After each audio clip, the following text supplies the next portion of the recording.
4th, 2007, after dark, a tornado forms at approximately 9 p.m. The tornado was beginning outside or just north of Lexington, Kansas, and it looked to be heading directly towards the Wichita area. But people thought it was not heading towards Greensburg, but that's where it took a dark turn, literally. The tornado began to strengthen rapidly, and Dan Robinson began to film this monster as it was bearing down on a small community. This EF5 tornado was beginning to cause some damage to outhouses and rural buildings. Then it began to take a right and left curve to where it then struck the small rural town of Greensburg, Kansas.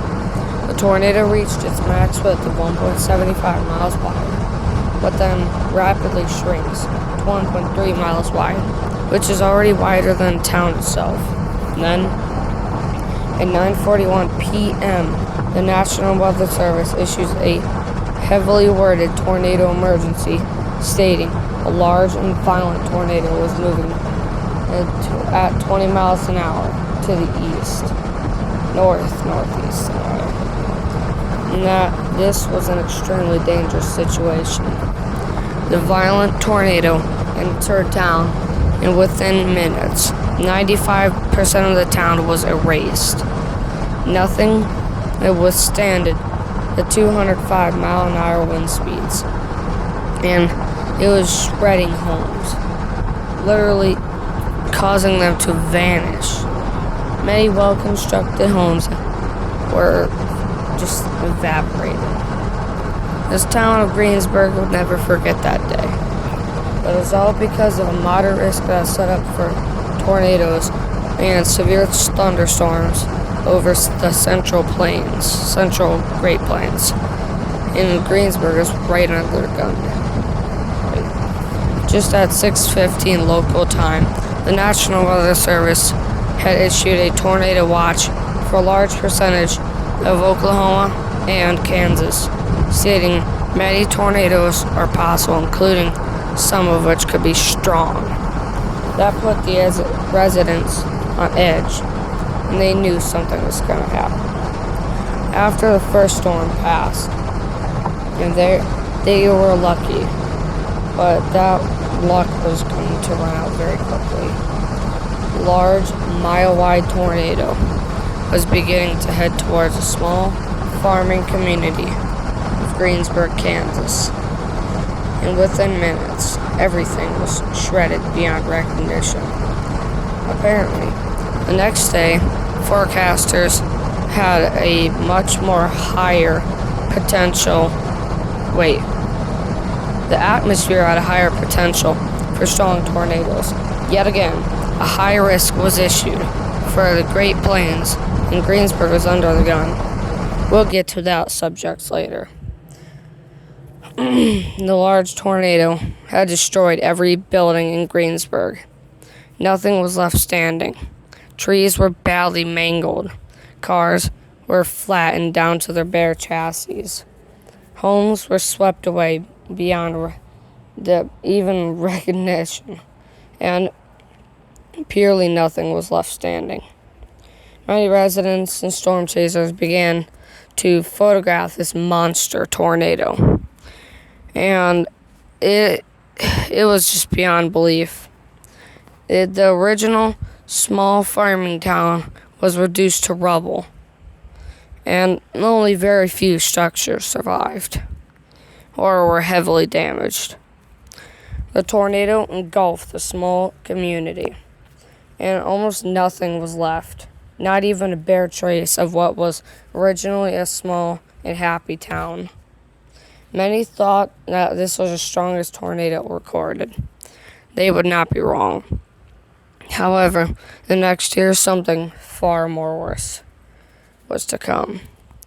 Now back to the high risk. And the Storm Prediction Center had issued a high risk on May 5th, 2007. Greensburg was under the gun for a possibility of violent tornadoes. And they would not be wrong. However, something different happened. Multiple, up to at least 60 EF0 strength tornadoes occurred, and an EF1 had struck Greensburg that exact day.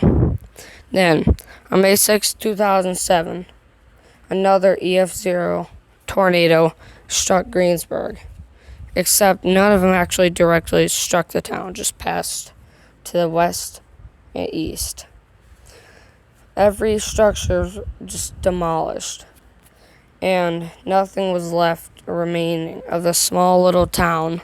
What once was a happy and successful town turned into a literal barren wasteland. And it looks like as if someone dropped a literal bomb on the town. Everything was so badly damaged that a large percent of the structures could not be rebuilt ever. And at this point, there was nothing Greensburg could have done. The tornado was beginning to shrink in intensity. And somewhere around 10:05 p.m., the tornado would dissipate after being on the ground for more than 28 miles in an hour and 5 minutes. After this tornado dissipated, just 2 minutes later, a much larger and stronger tornado would form, otherwise known as the Trousdale EF3. This tornado had a peak width of 2.2 miles wide, and it had the highest confirmed winds of 210 miles an hour. While it did dodge the small town of Trousdale, it was arguably stronger than Greensburg. It was likely followed by a large 2.5-mile wide satellite tornado. However, that was undocumented. We don't have much information. Then, after the Trousdale storm dissipated, another tornado formed near Trousdale. It was doing the same exact thing, curving. However, it just barely dodged the town of Maxville, where a Sheriff Buckman would unfortunately realize this thing that was about to come towards him. As the tornado was dissipating, yet another tornado formed. This time it directly impacted him, sadly claiming a life for his. 2 additional people were seriously injured. The tornado would dissipate after being on the ground for no more than 22 miles. It would then go on to produce a large family of tornadoes that spanned all the way from Kiowa County, Kansas, up towards the Dakotas. This was just devastating. The town's water tower was absolutely demolished and grinded. Homes simply vanished off the face of this earth. Many cars were twisted, flattened, and turned to piles of little steel balls. Engines missing, but finally the tragedy was over.